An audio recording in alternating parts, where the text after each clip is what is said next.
મહેમદાબાદના RTI એક્ટિવિસ્ટને જાનથી મારી નાખવાની ધમકી આપતા તાલુકાના રાજકીય આગેવાનો મહેમદાબાદના આરટીઆઈ એક્ટિવિસ્ટને જાનથી મારી નાખવાની ધમકી આપતા તાલુકાના રાજકીય આગેવાનો મહેમદાબાદ તાલુકાના મોદજ ગામમાં રહેતા જયંતિભાઈ મકવાણાએ મહેમદાબાદ તાલુકા વિકાસ અધિકારીની કચેરીમાં એક આરટીઆઈ કરી હતી, જેમાં તાલુકાના કેટલાક ગામોમાં વિકાસના કામોમાં તેમજ મનરેગાના કામોની માહિતી માંગી હતી।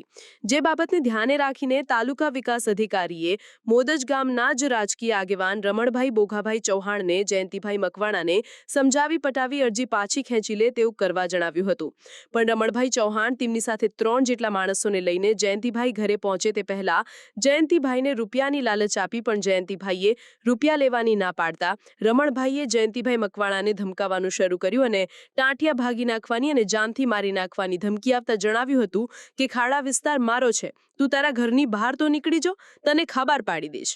તેમજ જયંતિભાઈને જણાવ્યું હતું કે હવે તારા પરિવારમાં કોઈનું લગ્ન હશે તો તું અને તારો પરિવાર કેવી રીતે ગામમાં વરઘોડો કાઢો છો તે હું જોઉં છું। મહેમદાબાદ તાલુકામાં કેટલાય વિકાસના કામોમાં ખૂબ જ મોટા પાયે ગેરરીતિ આચરવામાં આવે છે, જે બાબતે અગાઉ પણ કેટલીય ફરિયાદ થઈ છે, પણ જ્યારે જયંતિભાઈએ માહિતી માંગી અને તાલુકામાં થયેલા કૌભાંડો ખુલ્લા પાડવાનો પ્રયત્ન કરતા રાજકીય વગ ધરાવતા સમાજના કહેવાતા આગેવાનોએ એક આરટીઆઈ એક્ટિવિસ્ટને જાનથી મારી નાખવાની ધમકી આપતા સમગ્ર પંથકમાં રાજકીય આગેવાનને આની સજા મળે તેવી માંગ ઉઠી છે। ત્યારે મોદજના રમણભાઈ ચૌહાણ દ્વારા જયંતિભાઈને આરટીઆઈ પાછી ખેંચી લે નહીં તો જાનથી મારી નાખીશું જેવી ધમકી આપતા મોદજના માજી સરપંચ અને મહેમદાબાદ તાલુકાના ખરીદ વેચાણ સંઘના માજી ચેરમેન રમણભાઈ બોઘાભાઈ ચૌહાણ તેમજ અન્ય 3 જેટલા મોદજના એસમો વિરુદ્ધ જયંતિભાઈ મકવાણાએ મહેમદાબાદ પોલીસ સ્ટેશનમાં ફરિયાદ કરતા તાલુકાનું વાતાવરણ પણ ગરમાયું છે। જયંતિભાઈ બાબુભાઈ મકવાણા, મોદજ તાલુકો મહેમદાબાદ જિલ્લો ખેડા, બરાબર। કાલે બપોરે મારા ઘરે રમણભાઈ બોઘાભાઈ ચૌહાણ આવ્યા હતા, બરાબર।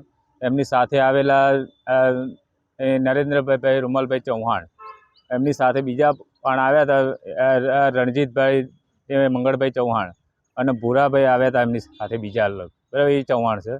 આ લોકોએ આવીને મારા ઘરે મેં ટીડીઓ ઉપર આરટીઆઈ કરેલી, બરાબર।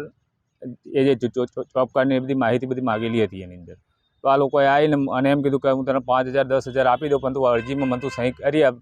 મેં કીધું મારો કોઈ પૈસા મારે લેવાના નથી, બરાબર। મેં કીધું એ કાગળ થતા હોય મને આપી દે। એ લોકોએ મને એવું કીધું કે તારા કાગળ તારા વઘારીને ખાવાના છે કે, બરાબર છે। તો મેં આરટીઆઈમાં કીધું આરટીઆઈ તો માગું જ કાયદેસરનો અધિકાર છે મારો, બરાબર। પોતે પત્રકાર છું તો માગી શકું ને, બરાબર છે। હવે ધમકી અને એવી આપી પછી એમણે કે ભાઈ તારો ગામમાં ને કરવું આરે અડશે, પછી એવું અને એમણે કીધું કે તમારા લગ્ન પ્રસંગમાં વરઘોડો કાઢવો હશે તો કઈ રીતે કાઢો છો એમ, બરાબર છે। કે ખાડો વિસ્તાર મારો, મેં એમને કીધું કે ખાડો વિસ્તાર તમારો હોય તમે ખભે મિલી ફરજો, બરાબર છે। કઈ ખોટું કીધું છે? હું બીસી છું, અત્યારે મકવાણા છું અને એ લોકો દરબારો છે।